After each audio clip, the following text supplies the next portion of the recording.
What do you want to do with this amazing property? I'll show you. Okay. Let's go. Awesome. My name is Jim Gale, and for the past 14 years, I've been on a mission to show people how easy it is to grow food instead of lawns. Well, it's a little bit whiny.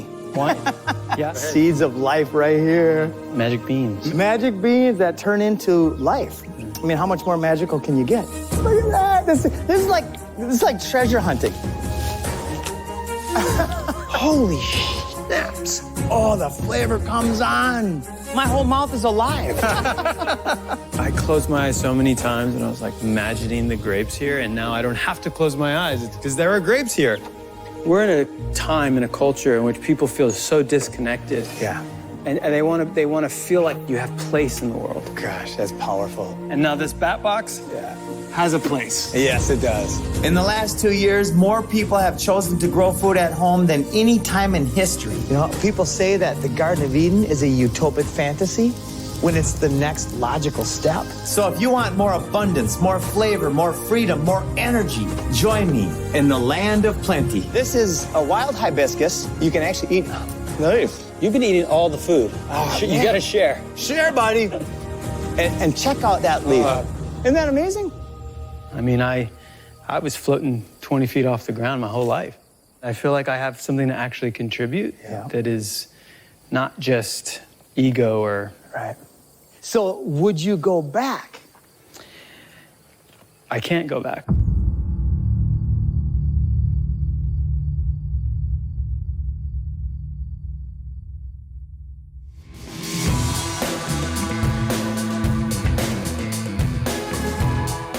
Hello, everybody. We have got a show for you today that is going to blow your mind. We are going to show you an opportunity in the world of regenerative entrepreneurship that anybody who understands what's happening around the world and wants to be part of the solution can be part of the solution. So we're going to bring in Michael Hoffman after a little bit here.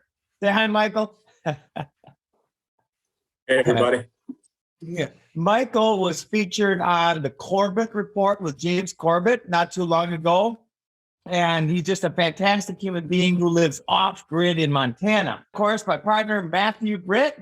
Matthew, how's it going today? Hey, so great. Awesome to be back. Family has just moved out to 98 acres. So we've had a real busy time moving, getting settled in, and we're thrilled to have such a beautiful piece of paradise to work with, get ourselves established with a great food forest. We're going to integrate some chickens and goats and rabbits, probably some ducks and who knows what else. But we're thrilled, and it's great to be back on the show, Jim. And Michael, thank you so much for joining us here today.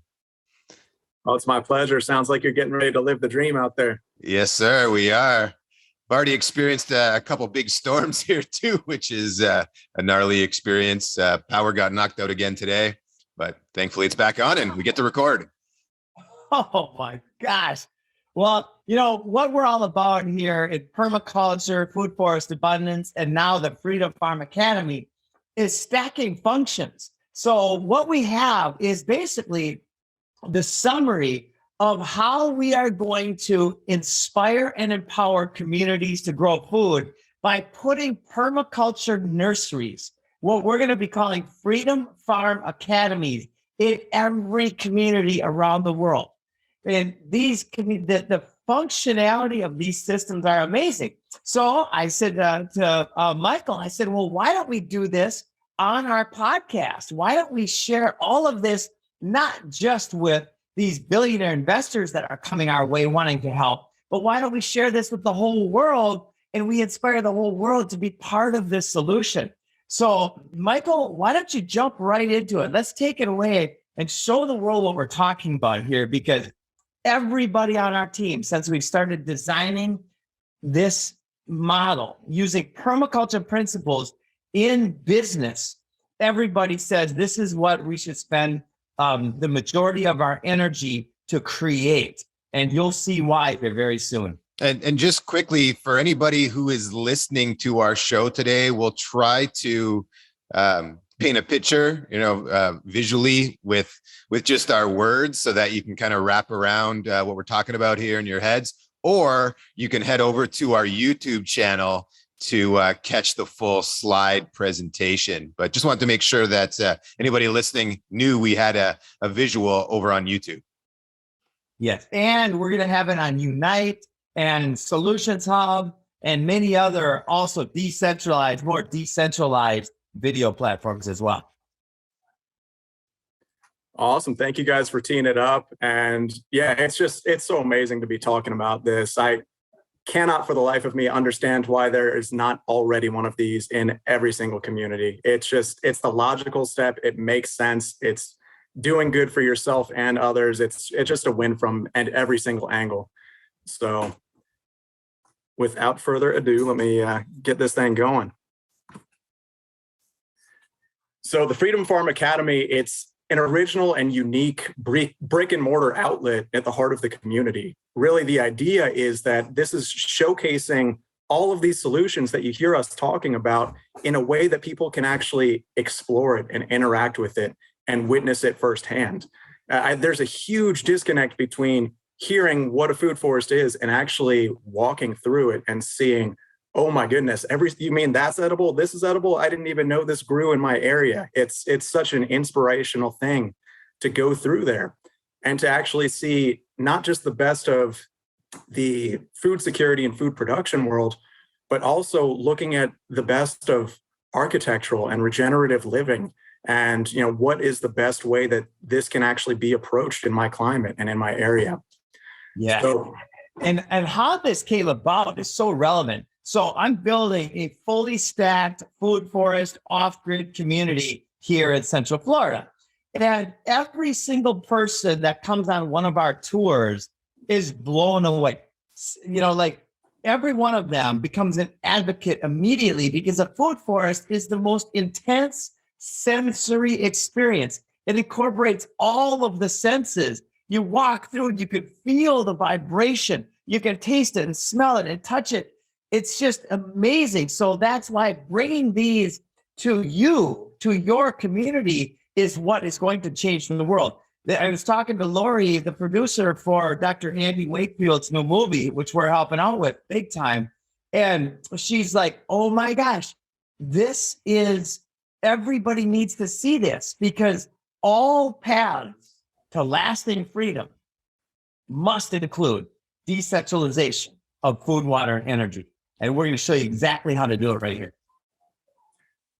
That's great, Jim. And yeah, it's when you get the community engaged that way, and really we've got something here for all ages. So it's a really incredible thing to form these connections, and everyone who's coming there is going to be inspired through a different lens, and the connections that are going to be formed here, it's really acting as a central hub for the community to make a network of freedom-loving people. So we all know the turmoils that could happen with the supply chains on various levels. And by making these connections sooner rather than later, we create a community of people who can support each other when the supply chain can't.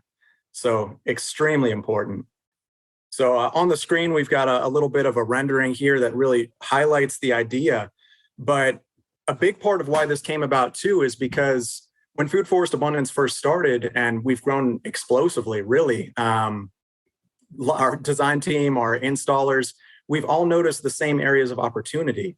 And that's that when we're coming to do an installation, oftentimes there's just not quality soil fertility in the area. There's not great compost that we can source.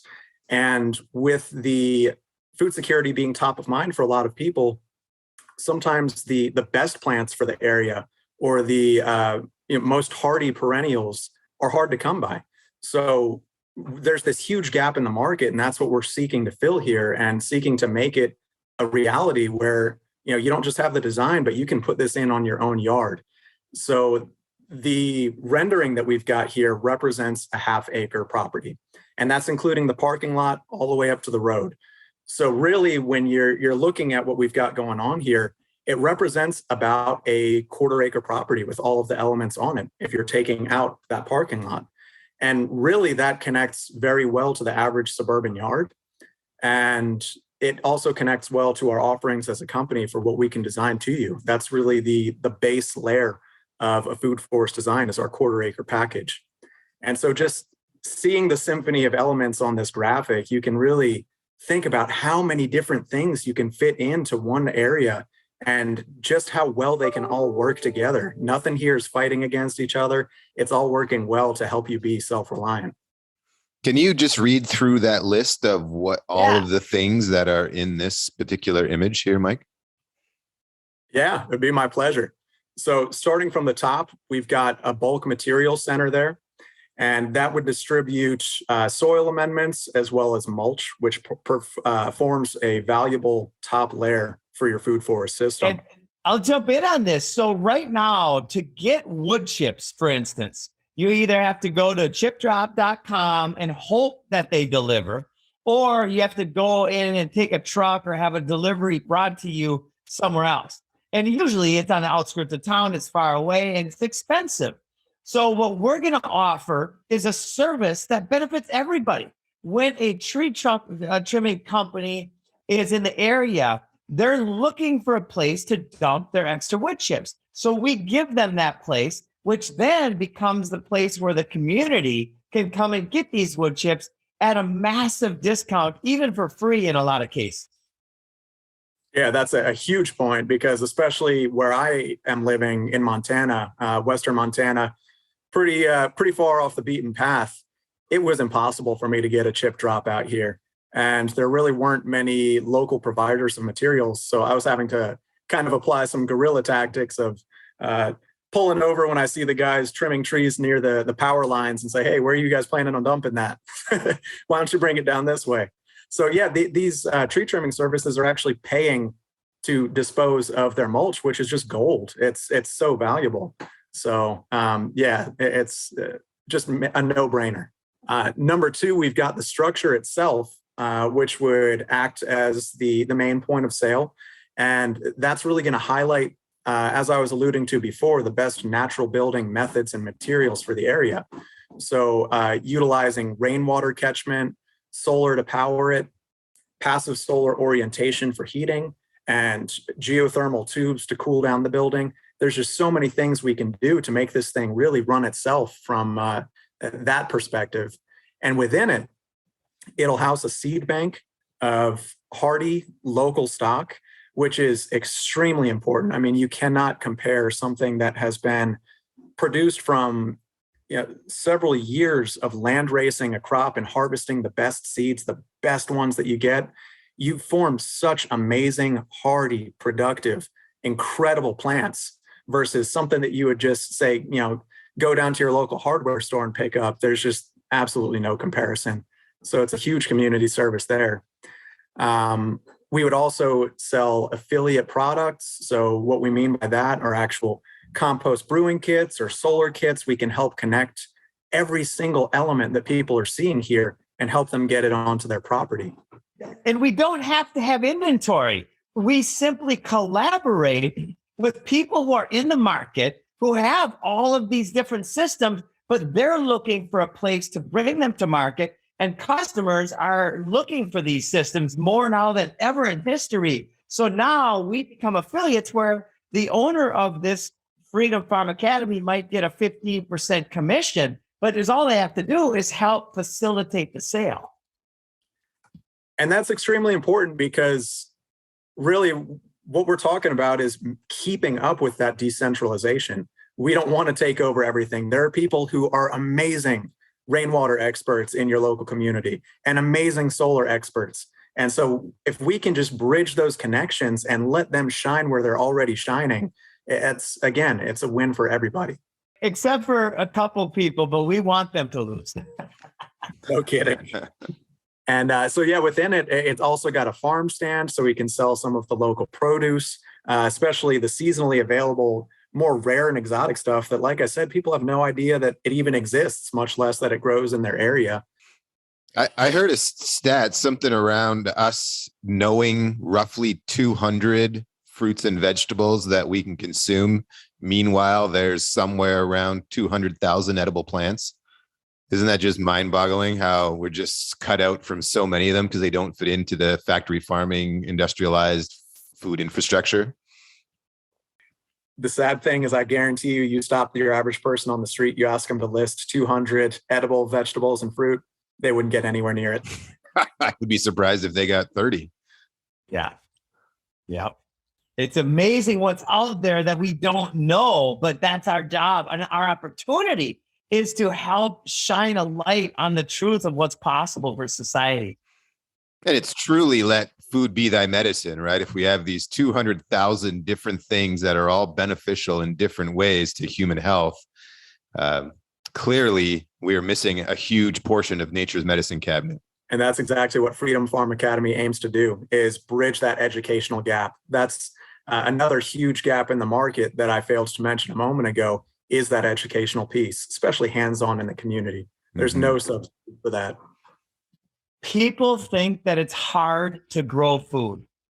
And that is one of the biggest scams, mass brainwashing scams of all time. They think it's easy to grow a lawn, but it's hard to grow a fruit tree. Well, we're going to show you that it's not only not easy to grow a lawn, but growing lawns, the pesticides and chemicals and human resources, there's more human resources and poisons that go into a lawn that doesn't provide food for humans than into any other crop. And so we're going to change that whole paradigm by demonstrating it, right, buddy? And we're kind of going off in a different direction here just for a second. You know, we've got these nitrogen regulations that are, the nitrogen fertilizer regulations that are coming down against the current Dutch farmers. And that stuff is also being unveiled here in Canada, which will impact the Canadian farmers. And it's going to be absolutely catastrophic, right? And they're saying they're doing this to protect the environment and climate change and all of that stuff. And if that was the case, wouldn't they also be saying, hey, guy with your gigantic sweeping lawn who fertilizes it every other week with nitrogen-based fertilizers and chemicals and all of this stuff, you need to convert that immediately into growing some food because, we're having an issue with all the diesel that it takes to ship food hundreds or thousands of miles across, countries to get to your table. So, it's time to make those shifts as well. But clearly, that's not what they're doing. That's not what they care about, right? It's a narrative that, again, is false and they're misleading people. But it's this, again, Mike, as you've mentioned many times, this is the solution to those problems. Well, it also exposes really the lack of knowledge and thought that's gone into farming practices to date, because we're talking about nitrogen here, which there are plants out there that will fix nitrogen into the soil. They will pull it out of the air and act as a living fertilizer system. So when you've got monocultures that are devoid of nitrogen fixing plants, you're going to need that supplementation. But when you're engineering a food forest, looking at biomimicry and what nature's already providing, it's a lasting regenerative system that doesn't even require those inputs. And isn't that outstanding, right? Nature working in harmony with nature to do what it does best, produce abundance. That's awesome. So yeah, those types of plants are what would be included in the perennial nursery, which we'll have on site as well.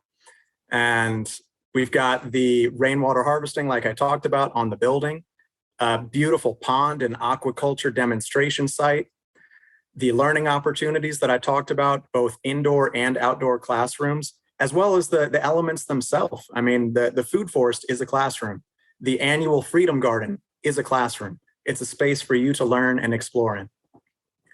There are optional things that we've included here. Obviously, not every community is going to permit it, but the fact that we could have chickens on site, have some laying hens, show how that can integrate with everything. Hens are the Swiss Army knife of the homestead. They form valuable pest prevention. They help to break down compost and provide soil fertility. And of course, you get the output of eggs, which you can feed to your animals, you can feed to yourself, you can sell and make a buck. So it's just an amazing tool right there. I love that, the Swiss Army knife of the homestead. Yeah. And they're incredible heaters. So you can use the hens to heat your greenhouse and keep it above freezing when it's 10 below outside. No kidding. I'm still amazed that we can have hens out here that do just fine in our -30. They get in the building, and as long as you've got a well-insulated coop for them, they're going to be just perfectly fine. You'd be more comfortable in with them. So we've also got the food forest products, like I was talking about in terms of produce, an apiary on site, a greenhouse for annual veggie propagation, as well as an outdoor nursery for the perennial propagation. We've got the annual Freedom Garden, which I was just talking about, which is actually a new product that we're getting to roll out, which is absolutely amazing. And I think we'll talk about in greater depth in a moment. But I mean, really, it's looking at the immediate year one strategy for how you can provide for yourself and your family. And of course, the compost tea brewer and outdoor farmers market area. And I would like to go into detail. I'll pick the compost tea brewer.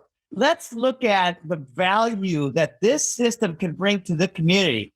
So if you go online right now and you type in purchase compost tea, I just did this yesterday, and it was $30 a gallon for compost tea. Now, compost tea is awesome. Everybody should have compost tea on their plants, especially in the beginning.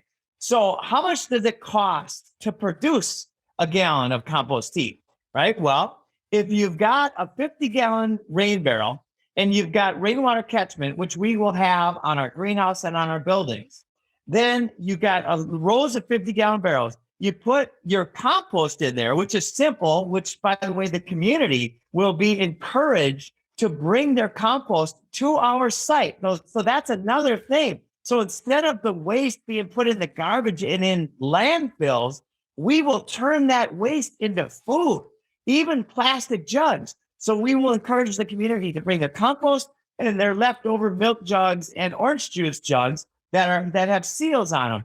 And then we'll fill up these compost tea barrels. We will bubble a 50-gallon barrel of compost tea, and we will be able to sell that for an 80% discount and still have the 90% profit margin.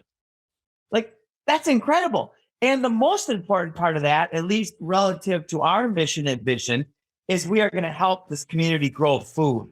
I love it. That was a perfect segue into really the first and most important aspect in my mind of demonstrating freedom on the site, and that is the perennial food forest. So if anybody doesn't know what a food forest is, it's time you heard about it. Where have you been hiding? Because food forests are the solution. They are the long-term ultimate food system. And to just put it in a nutshell, what it is again, looking at biomimicry. So we're looking to mimic the perfection of nature and steward it for human purposes. So it is a permanent, perennial, regenerative food system that is going to take as much maintenance as the forest and out in your neighborhood takes to maintain.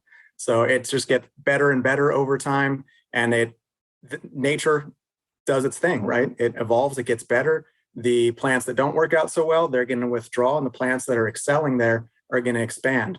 And you're just going to get food on 7 different layers that we will design for you.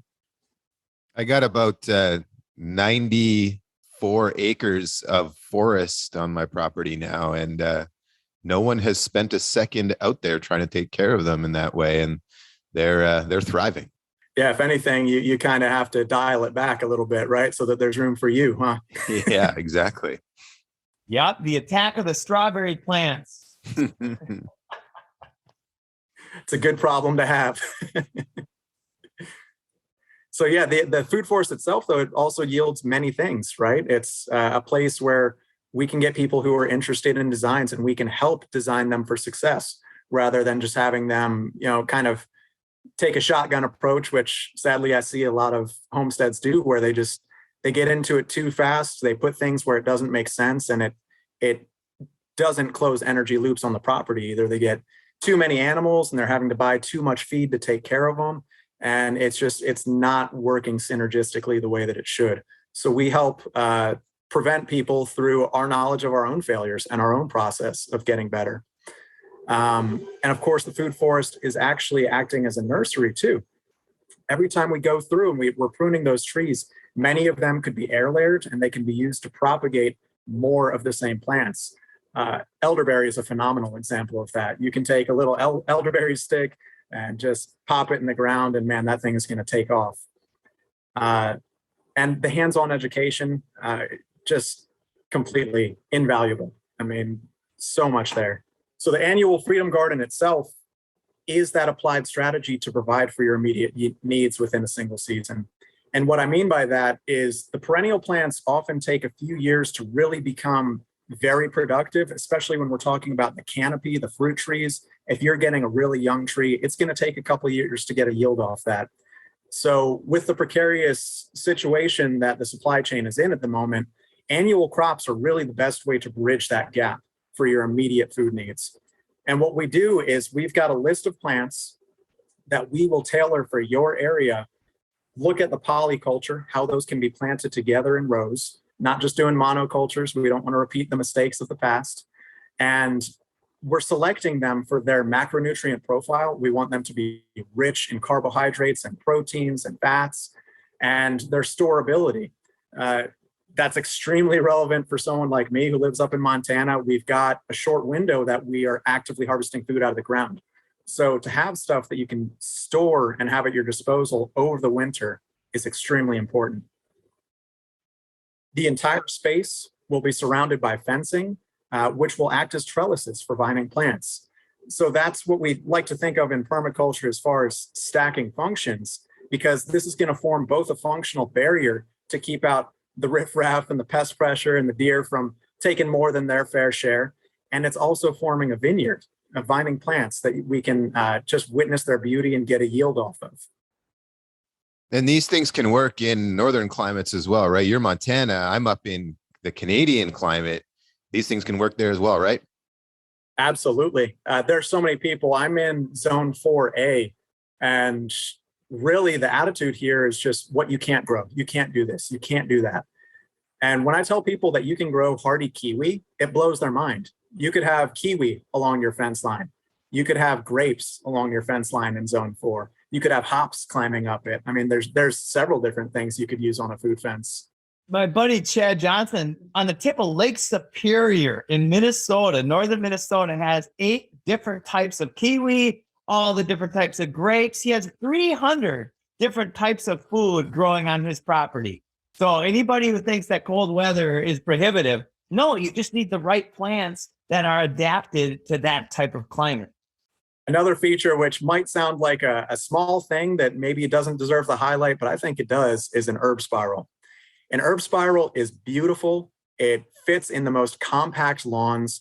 And what it is it's a cascading spiral. So if you think of a cone structure going up, you can have different medicinal and culinary herbs that have different soil conditions or preferences for soil conditions. So the stuff at the bottom, where all of that water flows down, are plants that like to have wetter feet. They like that extra moisture. The stuff at the top can have a little bit more drainage, can prefer a little bit more arid conditions.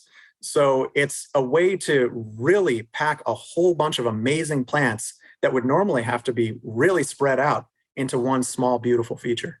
There's also a lot of the homestead elements that we talked about, which are extremely important for maximizing your abundance, maximizing your productivity. And I can't think of a better example for that than an apiary. Having locally sourced bees out there pollinating your plants, making the fruit come in, and also providing honey. It's just an amazing thing. If you've got the space for it, it's just perfect to do. And if you don't have the space for it, or if you're a little reluctant to maintain that, you can actually provide habitat for mason bees, which are more of a wild bee. You're not going to be getting that yield of honey, but they're actually superior when it comes to pollinating. So you're still reaping amazing benefits from that. Right. And everybody out there knows that we need to protect the bees. We need more bees in our society. And these solitary bees, they can produce up to 100 or pollinate up to 100 times more flowers, in a day than maybe a honeybee, but they're solitary, where a honeybee will come in thousands, right? But yes, in fact, we just ordered 2 more beehives on our property. So we're going to have one at the north end, one at the south end, and one in the middle. I am so excited about that. I've actually got a family member who I will not call out, but there was recently an educational opportunity because she was spraying for clovers to discourage bees from coming onto the yard. She didn't want the kids to step on them.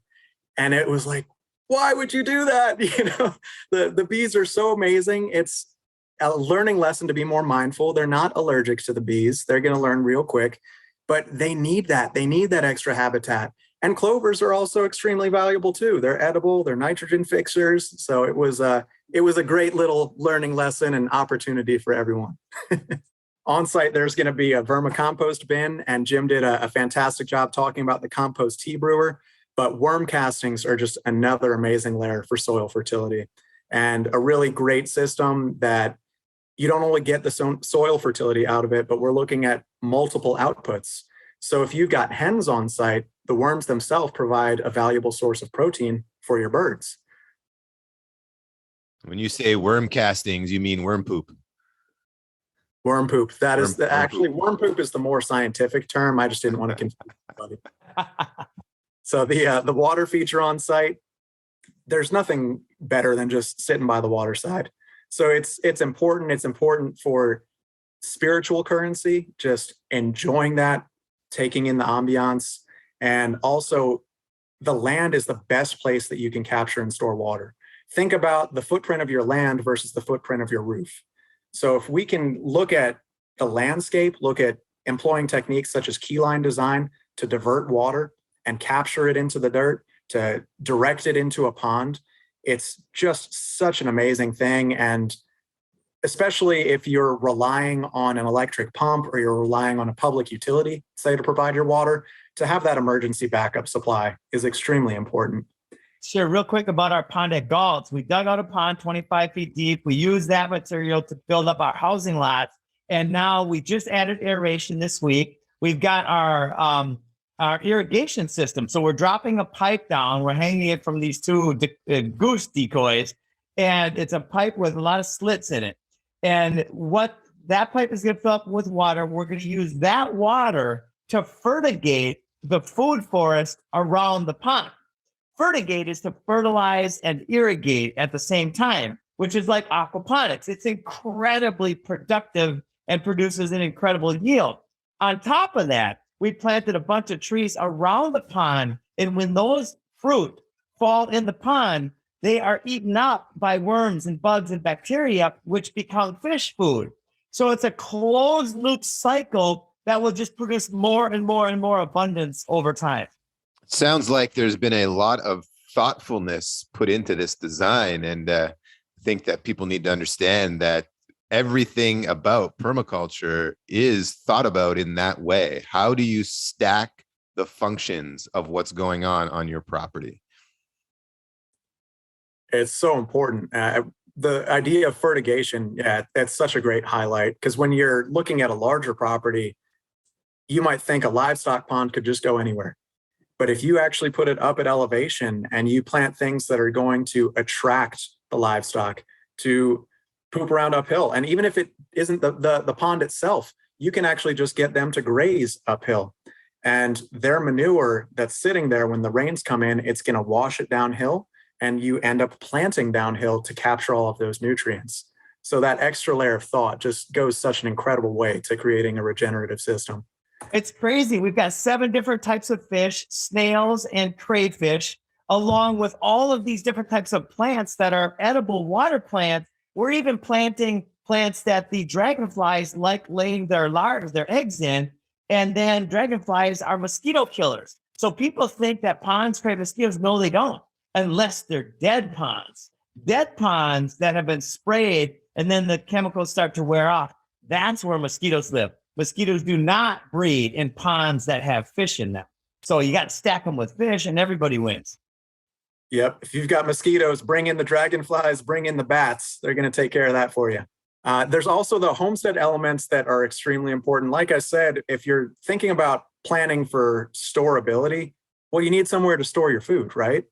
So a root cellar is the refrigerator of our forefathers.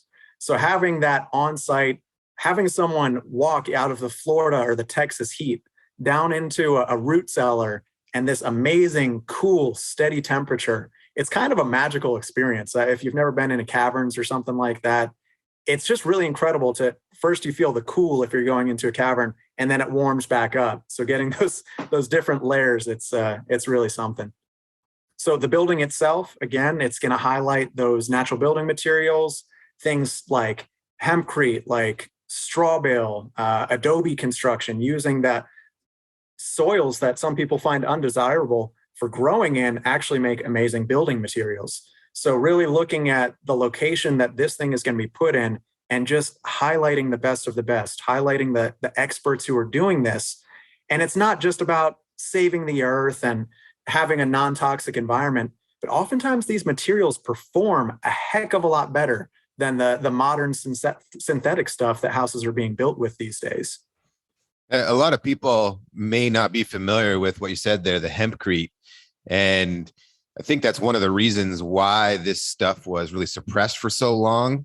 It's obviously a very renewable resource. Hemp grows extremely fast. You can cycle it every 3 months. But when you mix it a certain way and you build out hempcrete, which mimics concrete essentially, it's lighter, it's stronger, it's more resilient, and will last significantly longer. And you don't have to take sand, which we're currently pulling from all over the world to make concrete. And we're experiencing serious issues environmentally from all the sand that we pull away from the oceans. This is a solution to that. And it's an incredible product that can be used in plastics even. There's just so many additional benefits to hemp as a plant, and then to utilize it in building material. And it performs better than the sand does. It allows the structure to breathe. It purifies the air.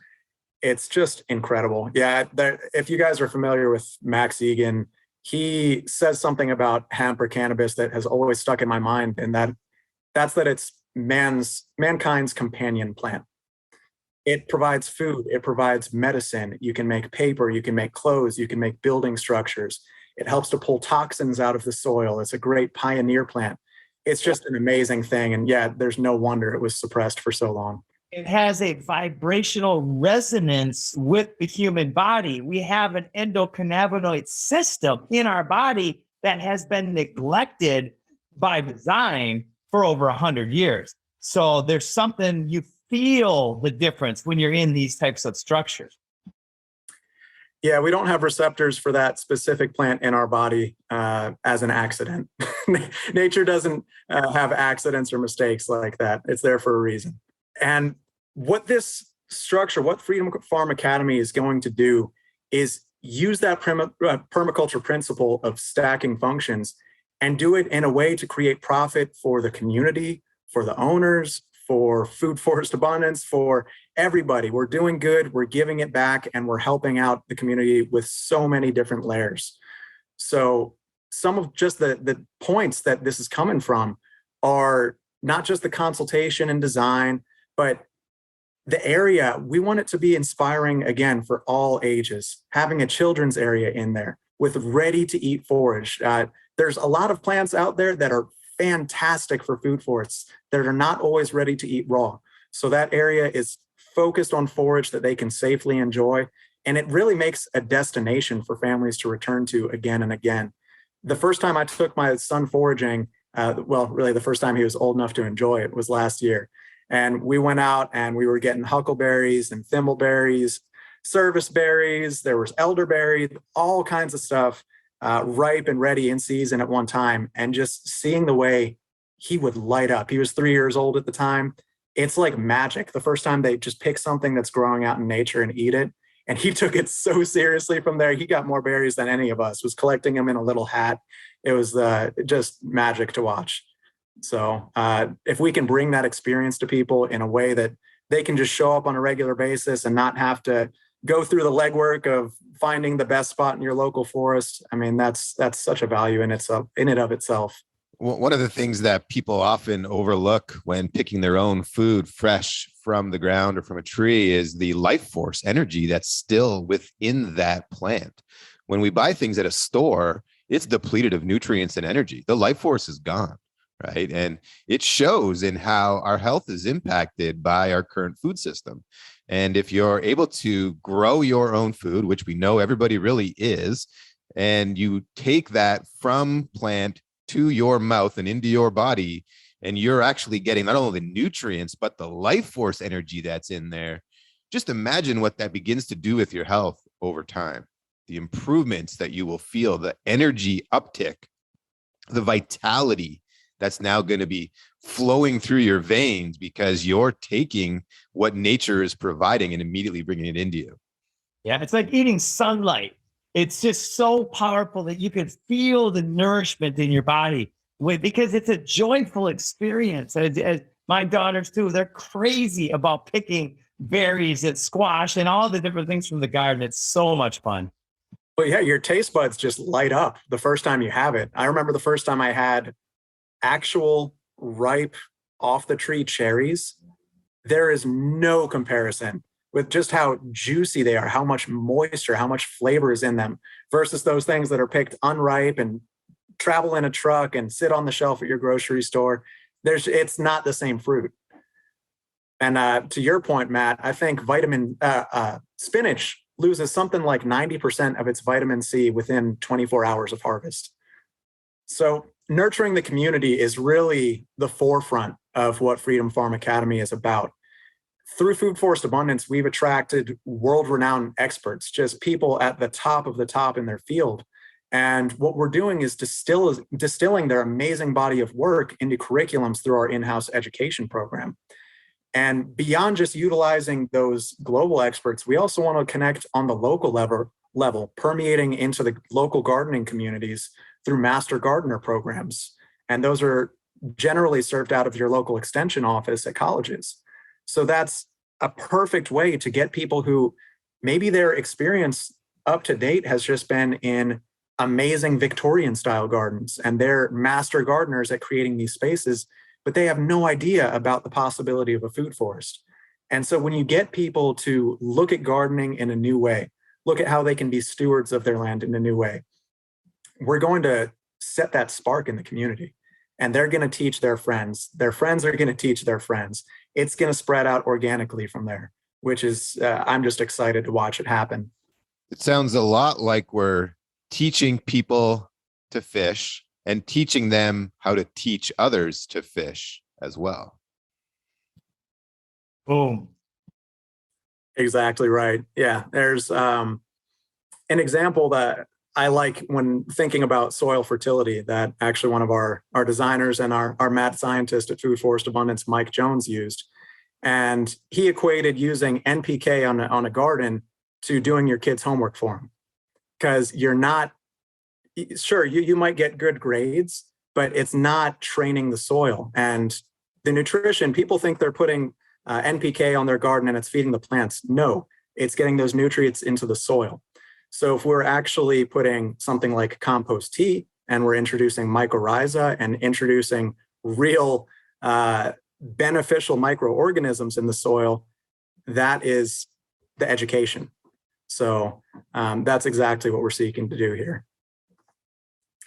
And with that, the education isn't just going to be this high-end, irrigation master level courses. Yes, we will offer that. Yes, we will offer Freedom Garden courses, but we also want to make gardening accessible and growing food accessible for the less able in the community. And again, for the youth of the community. And by tapping into all ages, what we're doing is addressing the problems of today. We're changing people's minds who are out there as consumers, voting with their dollars, voting with their choices between good and evil every single day throughout the day. And we're also planting seeds in the youth for a brighter tomorrow.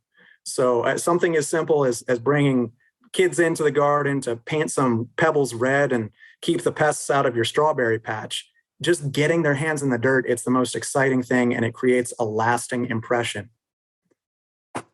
Really what I see this is almost an unlearning facility. It's a remembering facility. It's allowing people to remember what it is to be human, because animals don't remember. Awesome. That is so relevant. One of my favorite shirts is unlearn. So keep going on that, Michael. That's fantastic. Yeah, it's just we've become so disconnected from nature. We've forgotten what it is to be human. What animal do you see thriving out in nature that doesn't know where to find its own food, doesn't know the best way to make its own shelter? We've forgotten these valuable life skills, I would argue by design, through the education/indoctrination systems that have been pervaded over the recent memory of mankind. And we need to come full circle back to remembering that there's no lie in nature, remembering that the solutions are out there if we would just go out and explore them. You mean we don't try to isolate the animal from each other out in nature so they can feel well with their mask on? They actually Sheesh. are making burp masks and things like that to capture the emissions from livestock. I mean, all the smart the people, huh? insanity. Oh my God. Yeah. All right. Keep going. That's amazing. We do a lot of podcasts on that whole thing. I'm sure you do. It deserves it. It deserves its time in the limelight. Jim, do you think I should go through the numbers here a bit? Yes, go through them and I'll add some layers onto them. These are just projections. We don't guarantee anything because that's not the way the world works. What we guarantee is best effort to change the world. And we know that all paths to freedom must include decentralized, local, regenerative, poison-free agriculture. Now, the other thing that we're doing, which is very different, we were looking at the different models of how to bring this to the world.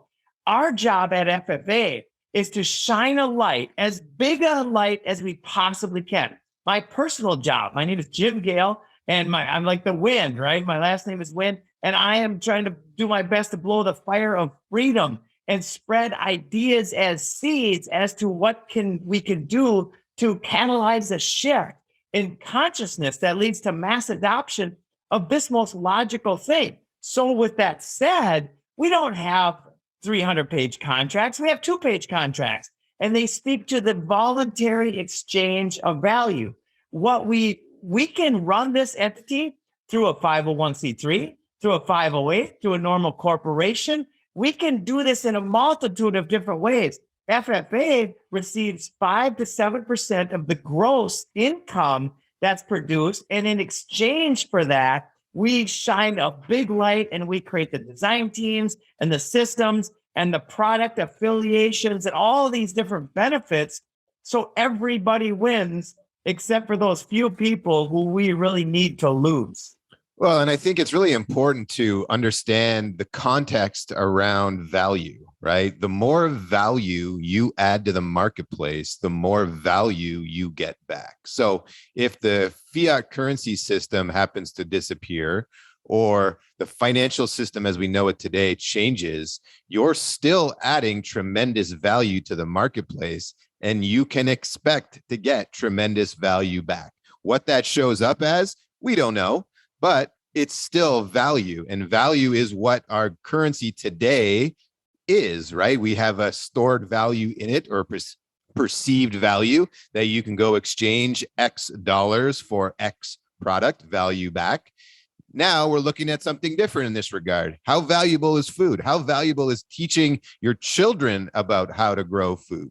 How valuable is collecting the free energy from the sun? How valuable is collecting that rainwater, that free water that's pouring down on us, and utilizing it to make compost tea? You know, the list goes on and on. The value here is unquantifiable, in my opinion. So you can count for sure that you're going to get a lot of that value back to you. That's so important. What value means has just been so lost in our society these days. Everyone thinks it means money. But if you don't have true values, true morals, true understanding of the value of, like you said, the fact that the sun is providing life and that we can harness that. Yes. Productivity. The productivity of humanity is becoming like a parasite, is sucking the productivity out of the system by gambling on the assets and the business and the love that we put into the world, and then controlling that. This takes all the power and brings it back to the communities. Every community that has one of these systems will go up in value because there will be value produced within the community. Very well put. Yeah, the numbers that we're going to get into here in terms of the projections for money, that is just one of the values being produced here. The conscious capital is just one of them. There are so many different regenerative resources being produced on site. So with our half-acre model, how Jim so eloquently put, no two of these are going to look alike. can you imagine the one in Maine looking like the one in Texas or the one in Montana? They would be completely different. And if you've got a half-acre site versus an acre or more, the possibilities are just completely, endless for what you could do to really highlight your community in the best way. So our projection was based off of that rendering of a half acre, and we looked at national averages to generate the setup cost for all of these different elements. And the entire operation, including land acquisition and some other amazing layers, which Jim's going to help share after this, is that about $1 million. And that's just to set this thing up. And a percentage of that is going to go into some amazing campaigns that I would love for Jim to tell you guys about. Okay. So right away, we are partnered with Tim Dillard and his team. They are world-class marketers who have done many billions of dollars, and they are into freedom. They understand what's going on in the world right now, and they want to help, and they see us and our Freedom Farm Academy and Food Forest Abundance as a critical piece of the freedom puzzle. So we're going to, the $1 million, about 5% is going to go to marketing, and they are going to geomap and make sure that everybody in their area knows what's going on at that park or at that Freedom Farm Academy location. Then, and that's really exciting. Then this part to me is where it really brings it all home. We are going to send our team. We've got over 40 incredible permaculture designers who will design these individual systems based on the zone and the property and all the different elements that we will consider in the permaculture process. And we will then send our install team, our education team, to each location, and they will train the Freedom Farm Academy operator. And by the end of that month, not only will there be a mega food forest in the ground, but the operator will have the experience, firsthand knowledge by a professional, and they will be PDC, which is permaculture design certified. And so everyone will be able to design from on site.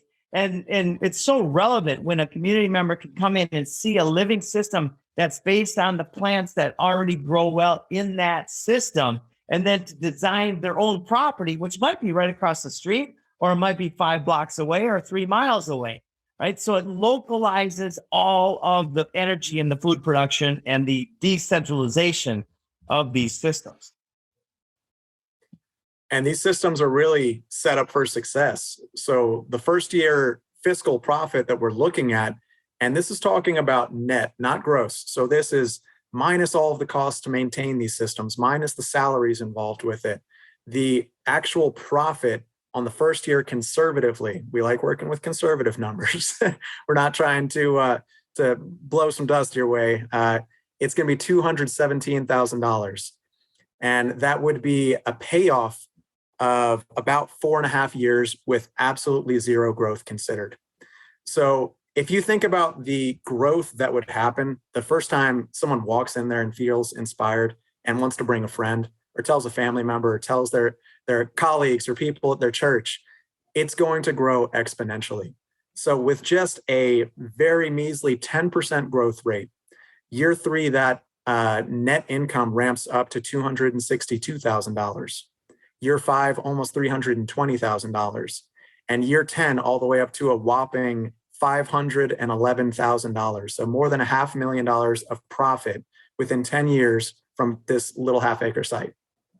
And by year 20, we want to work ourselves out of a business, because by year 20, there's going to be food growing everywhere. Everybody's going to be decentralized. Things are going to be much more stable and sustainable and regenerative.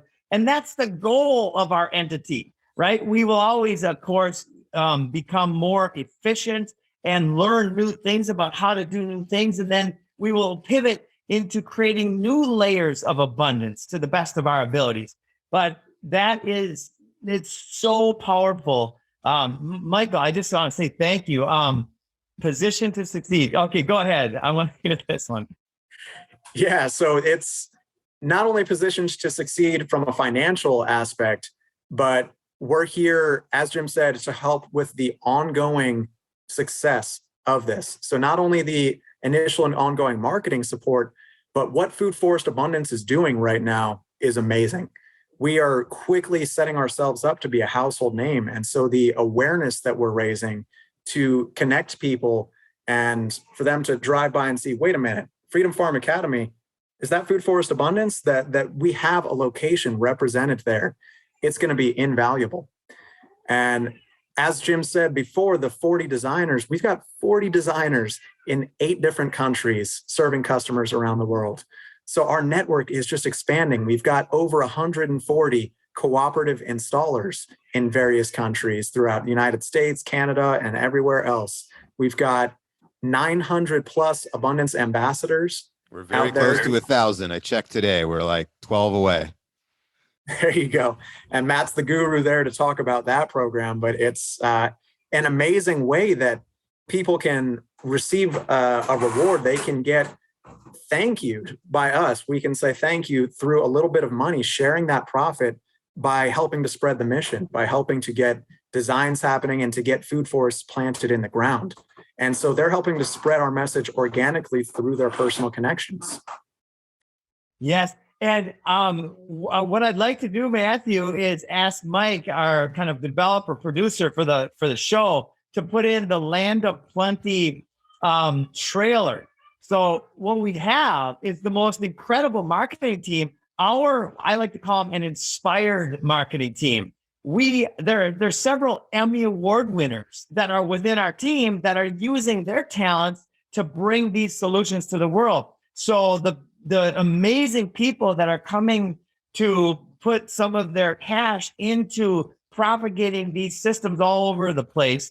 I would like to also share that putting the TV show, The Solution and the Land of Plenty in as part of the package, I think could be a no-brainer, because can you imagine better marketing than going into these amazing communities with movie stars that are good, the good ones, and all these amazing people, and putting these systems in the ground and explaining to the community, educating, teaching the community about how this system can be used by them to create wellness and health and joy throughout their lifetimes. And that's how we reach the masses. I mean, the audience that we're speaking to today, I imagine, knows a thing or two about what's going on in the world. But there are so many people who don't. So when they see a face that they recognize, or they switch to their favorite channel or go on their favorite streaming platform and they see the Land of Plenty, it's, again, making it a household name. It's making this commonplace where up to date permaculture has been kind of a fringe idea. Most people haven't really heard about it. So we're really distilling that vast knowledge and body of work that has been permaculture up to date. I mean, we're standing on the shoulders of giants and presenting it in a format that can be delivered to the layperson. And that is how we get that mass adoption. That's so huge. And I want to point out too that we launched on Earth Day last year. So we're only 15 months in, and we've experienced this type of global growth. We're now designing whole cities that are coming up, alluvial tidal cities, free cities, and all these different types of designs. So it's really, the timing of this is absolutely perfect. And I've got to run to a podcast right now. So I'm going to jump off and let Michael and Matthew finish.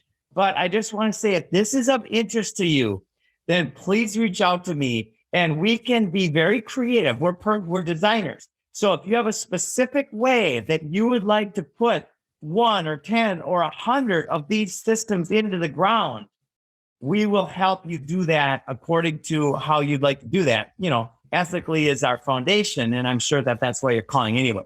So everybody, thank you. I've got to run to a podcast I'm a couple minutes late for. Love, have an awesome day, and I'll talk with you soon. Thanks so much, Jim. All right. Thanks, Jim. So yeah, the media publications are a huge part. And I also have to tip my hat a little bit to Matt and Jim here on the Jim Gale Show. With just 2 episodes, they've already reached tens of thousands of people, which is just incredible to me.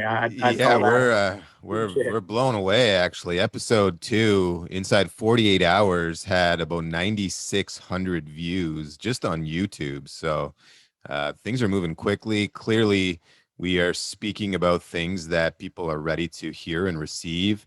And I'm very grateful to be a part of this show and look forward to impacting millions and millions of people around the world as we continue to grow our audience and bring better and better, just people onto the show and more value to everyone who's listening. And this whole thing, the Freedom Farm Academy, what it's about is building a legacy of freedom. So right now, we are at a point in history that is a real tipping point. And we know that history is always written by the winners, right? So the books are still being written right now. And by supporting Freedom Farm Academy, what you're doing is cementing your name into the right side of history. We know we're going to win this. We know that we're going to come out on top. So we want to honor those who support this movement and carry on their name with that legacy of fighting for health and freedom within the community. You think about, sorry to jump in there, you think about like schools and universities and that kind of stuff that end up naming classrooms or halls or auditoriums or whatnot after, a great graduate of that school or institution. This is something similar, right? We could have your name prominently featured on one of these Freedom Farm Academies and have your legacy be cemented in really helping build the value for the future that is already here for everybody. It's just been buried. So, if this is speaking to you in a way that it's making you say, hey, I have resources, I have financial means, or I have land available, or I know someone who does, reach out to us. As Jim mentioned, get in contact with us because we do have one of the best solutions to many of the world's problems. And it is a very simple solution. These problems are getting more and more complex, at least on the surface, they appear to be. But as the late Bill Mollison says, the solutions do remain embarrassingly simple. And this is a very simple solution. And it's something that can be utilized by anybody who gets it to get this information into the hands of the most people, add the most value possible by stacking the functions, working with nature, and bringing this into a community. And you're immediately going to see the health of that community improve, the mental health of people in that community improve. I would bet to say chronic disease going through a bit of a decline as people are getting healthier foods right from Mother Nature, from plant to mouth, and on and on. The benefits are just tremendous, and it's something that you can be proud to have your name on. And the legacy will last for generations to come. And as Michael said, the books are still being written, and we're going to write them because we're going to win. Yes, we are, Matt. And yeah, I do hope you will reach out if you've got some resources or connections here, or you even just know a good spot, because just as no two Freedom Farm Academies are going to look identical, they're also not going to operate identical. There's flexibility as far as, is it going to be on purchase land? Is it going to be leased? Is it going to be sharing land with a church or a community center? We're open to forming those win-win partnerships. And oftentimes there are wonderful freedom-loving organizations and community groups that do have an extra acre or an extra half acre. So we can form that synergy. We can teach their community, and we can provide foods to their gatherings. And it can just create win-wins every single way. And the business itself even has flexibility in terms of its structure. If it can be operated through a standard corporate model, or as a 501c3, or even as a PMA, a private member association, there's lots of different ways we can do this to make it a home run for the community, for the ones who are operating it. So yeah, please do reach out. Mike, incredible presentation, my friend. Thank you so much for your effort in putting this together. I know it's been you and a team of people, but what you have organized here is incredibly thoughtful. It is obviously something that you can see. I can see this in my mind's eye now. I understand how much value this will add to a community. And this is, I've heard about it. Obviously, I work with Food Forest Abundance, but I have not saw this portion yet And it just makes logical sense. It is something that is extremely well functionally designed. The permaculture principles are highly visible, so to speak, right? It's the layers of stacking functions are everywhere, and just well done to you and the team. I appreciate it. Yeah, it was a team effort, definitely, and I know that this idea and this design has been living, in my heart for a long time, as well as many others in the group. So thank you to everyone who helped put this together. And yeah, we're just excited to see this coming soon to a community near you. And so before we wrap up, with you in what some of the things you specialize in with Food Forest Abundance, do you want to just give a quick talk about that as well, just as we kind of wrap up here? How you currently live completely off grid. You've got a number of obviously emergency preparedness and survival skills. Why don't you just quickly review some of the things that you offer to teach our audience before we sign off? Sure. Thank you for that, Matt. Yeah, so I provide emergency preparedness and homestead consultations. I've led a number of trainings on the matter, and it's really my mission in life to educate and equip and empower others to become self-reliant. So yeah, I've taken a long journey from growing up in the belly of the beast, so to speak, outside of Washington, D.C. in Maryland. And I knew I had to get out of there and get closer to nature, which took me into the Southwest, where I really started my homesteading journey out there in the high desert. And we actually had a beautiful off-grid property situated between Albuquerque and Santa Fe, New Mexico. And we were building a straw bale construction. We had the building plans done. We had everything done, and we're breaking ground when the scamdemic hit. And so that triggered us to think about where we want to raise our children. It quickly became no longer a place where we'd want to raise our children. And through that process, it was really a learning opportunity and an opportunity for me to assess the country, assess where I want to be, where is going to be the most high odds of success for my family. And that's another layer of these consultations, that not only do I want to help people design their homesteads for success, but maybe you are like where I was in my life, or where Matt just was, where you're living in the city and you're trying to get out. And just booking a consultation to talk through that, to talk through where you're going and what you're looking for when you get there. If I had just moved across the street, I'm in a valley. And if I was across the street, I'd be in the shade. And with no power out here and relying on solar energy, if you're in a canyon and you're not thinking about your southern exposure, you're setting yourself up for failure. So just having these little knowledge nuggets for how you can really set yourself up for success from the get-go is extremely important. It's going to save you time. It's going to save you money. And it would be my honor to help you do that, to help your family be successful. And when we're talking about the emergency preparedness piece, just briefly to let you know, we don't approach that through the lens of fear or division. We're not trying to get you to point your gun at your neighbors or put up fences and disconnect yourself from the community. What it is really looking at the first step on your journey towards self-reliance. So an annual garden can provide you food in a single season. But if you gain the knowledge and skills to find food in your area, to know how to construct your own shelter, to look at putting together a food storage system to last your family, that's an immediate yield. So that's taking care of security for your family immediately. You don't even have to wait a single season. So again, it would really be an honor and a pleasure to help you find preparedness for yourself and your family. Well, Michael, man, it's so exciting to work with you and to see the value you're adding to the world through your knowledge and the experience that you have.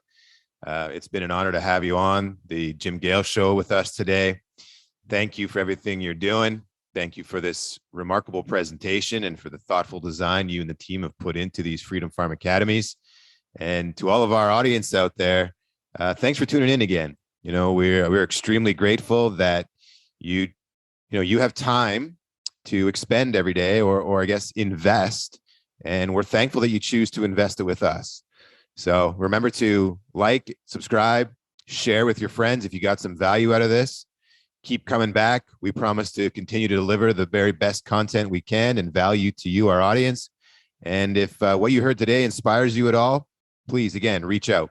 We'd love to hear from you. We'd love to collaborate and help to bring food forests everywhere, because we know as we grow food and put that back into the hands of the people, it creates a whole new layer of freedom that we all deserve. And abundance is already here. It's just a matter of grasping it. So again, thank you for tuning in to the Jim Gale Show. Have a beautiful day. Thank you for tuning into the show. You can check out more episodes on YouTube, Apple, Spotify, and your favorite podcast apps. Check out our show notes for any websites linked to this episode, including where to connect with us on social media. We appreciate you dropping by today. Remember to like, subscribe, and turn on your notifications so you'll be updated with each episode. And visit us at thejimgaleshow.com to check out all of our exclusive content. We appreciate you dropping by.